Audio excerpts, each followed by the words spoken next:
મહત્વના સમાચારો પર નજર કરીએ। અમદાવાદમાં જીતેન્દ્ર હીરાગર કેસમાં ઈડીની કાર્યવાહી હાથ ધરાઈ। અમદાવાદ ક્રાઇમ બ્રાન્ચની ફરિયાદના આધારે ઈડીની તપાસ હાથ ધરાઈ। ઈડીની તપાસમાં અનેક ચોંકાવનારી વિગતો સામે આવી છે। નિર્દોષ લોકોના ખોટા દસ્તાવેજોના આધારે બેંક એકાઉન્ટ ખોલાવ્યા હતા। નકલી દસ્તાવેજોથી 448 બેંક એકાઉન્ટ ખોલાવ્યાનો ઘટસ્ફોટ થયો છે। બેંક ખાતામાં સટ્ટાબાજી અને જુગાર સંબંધિત ટ્રાન્ઝેક્શન કરાયા હોવાની વિગતો છે। બેટિંગ અને ગેરકાયદેસર પ્રવૃત્તિઓના નાણાં ખાતામાં જમા કરાયા છે। ઈડીએ કુલ 995થી વધુ બેંક ખાતાઓની તપાસ કરી। તમામ બેંક ખાતામાં 1000 કરોડથી વધારેના વ્યવહારો થયાના ઘટસ્ફોટ છે। 300થી વધુ બેંક ખાતામાં જમા થયેલા રૂપિયા 35.80 કરોડ ટાંચમાં લીધા છે। બેટિંગ, જુગાર અને ગેરકાયદેસર પ્રવૃત્તિઓમાંથી મેળવ્યા હતા નાણાં।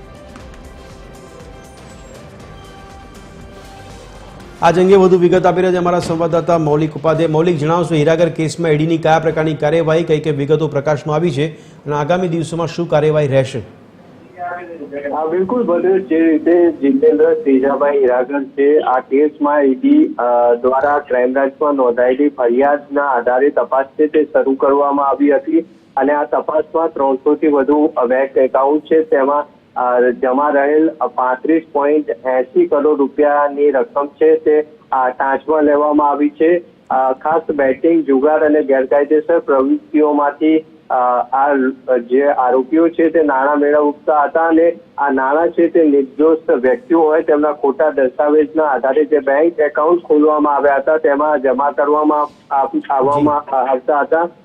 448 જેટલા બેંક ખાતાઓ છે જે નકલી દસ્તાવેજના આધારે ખોલાવવામાં આવ્યા હતા, જેમાં આ બેટિંગ અને ગેરકાયદેસર પ્રવૃત્તિઓથી મેળવેલ નાણાં છે તે જમા કરવામાં આવતા હતા અને આ જ ખાતાનો ઉપયોગ છે તે સટ્ટાબાજી અને જુગાર સંબંધિત ટ્રાન્ઝેક્શન માટે થતો હતો।